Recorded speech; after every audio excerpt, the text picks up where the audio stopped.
يا عبادي الذين أسرفوا على أنفسهم لا تقنطوا من رحمة الله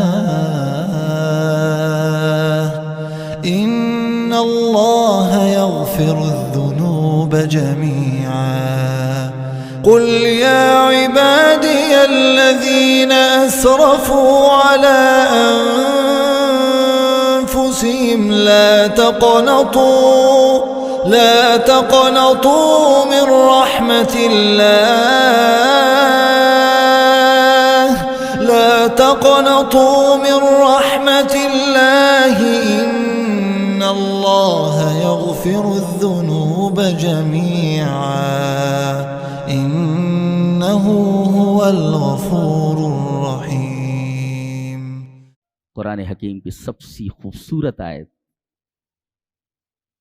گنہگاروں کے لیے، ذرا ہم اس کی شرح کرنا چاہیں گے. قل، میرے حبیب آپ بولیے، نبی سے کہا جا رہا ہے، آپ کہیے یا عبادی، اے میرے بندو. مفسرین دو نقطے لکھتے ہیں اس کے بارے میں. کیا لکھتے ہیں؟ کہ اللہ نے ان گنہگار بندوں کو اپنی طرف منسوب کیا ہے. ھذا اعظم الشرف والفخر. اللہ جسے اپنی طرف منسوب کر لے یہ اعلیٰ درجے کا شرف ہے اور فخر کیے جانے والی بات ہے. اللہ فرمائے یہ میرا ہے، معمولی بات ہے یہ. اور یہ کہا جا رہا ہے میرے بندے. کون سے بندے؟ سب گنہگار ہیں، سب گنہگار بندوں کے بارے میں بات کہی جا رہی ہے. قل یا عبادی الذین اسرفوا علی انفسہم، جنہوں نے اپنی جانوں کے اوپر ظلم کیا ہے، میرے وہ بندے. تو اللہ تعالیٰ نے یہاں گنہگار بندوں کو اپنی طرف منسوب کیا ہے، میرے بندے. تو گنہگار بندوں کو اپنی طرف منسوب کیا، گنہگاروں کے لیے یہ سب سے بڑا شرف ہے اور سب سے بڑے فخر کی بات ہے. ایک اور دوسری بات، اللہ خود پکار رہا ہے. بڑا بدنصیب ہے وہ شخص، بڑا بدنصیب ہو گنہگار کہ اللہ پکار رہا ہے پلٹ، لیکن اللہ کی بات کو نہ سنے. ہو پکار رہا ہے، یا ہے کہاں جا رہے ہو، پلٹو میری طرف. یا عبادی الذین اسرفوا علی انفسہم. ایک تو رب تعالی نے گنہگاروں کو اپنا بندہ کہہ کر کے انہیں اپنی طرف منسوب کیا،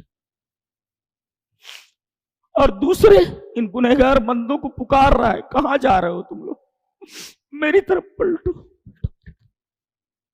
آواز کس کو دی جاتی ہے؟ جو پکارنے والے کی طرف نہیں، پکارنے والے کے مخالف سمت میں جا رہا ہے، اپوزٹ ڈائریکشن میں جا رہا ہے، اس کو پکارا جاتا ہے. اے بھائی کہاں جا رہے ہو، ادھر آ جاؤ میری طرف. اللہ پکار رہا ہے، اے میرے گنہگار بندو تم میرے بندے ہو، گناہ کرنے کے بعد بھی تم میرے بندے. ایک تو اپنی طرف منسوب کر رہا ہے گنہگار بندوں کو، اور دوسری طرف پکار رہا ہے، اور آگے کہہ رہا اللہ تقنطوا من رحمت اللہ، اللہ کی رحمت سے مایوس مت. تمہیں اپنے گناہوں کا ڈر ہے؟ ان اللہ یغفر الذنوب.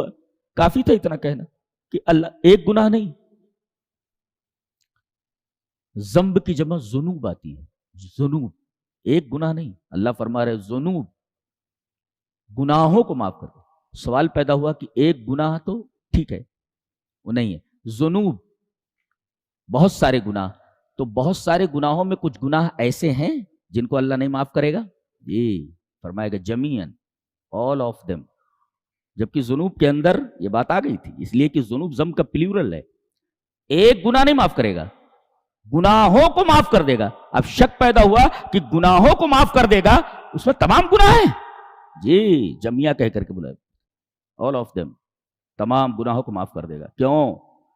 انہ هو الغفور الرحیم، اس لیے کہ وہ غفور ہے، بہت رحم کرنے والا. انہ هو الغفور الرحیم. شرط کیا ہے؟ شرط آگے بتائی جا رہی، وانیبوا الی ربکم، اپنے رب کی طرف پلٹو. یہ بتایا گیا. انابت کا مطلب ہے رجوع. الانابہ ای رجوع، ٹو ریٹرن. ریٹرن، انابہ مینس ٹو ریٹرن. یہ شرط ہے. اب ظاہر ہے کہ اللہ پکار رہا ہے اور آپ پلٹ نہیں رہے ہو، یہ تو توہین ہے نا رب تعالیٰ کی، رب تعالیٰ کی توہین نہیں. اور رب تعالیٰ کہ ہے میرے بندے، پکار رہا ہوا ہے میرے بندے کہہ کر، آدمی پلٹے نہ تو اس سے بڑا بد نصیب کون ہو سکتا ہے؟ لہذا شرط لگائے گی وَأَنِيبُوا إِلَىٰ رَبِّكُمْ، رب کی طرف پلٹنا ضروری ہے، پلٹو تو جی.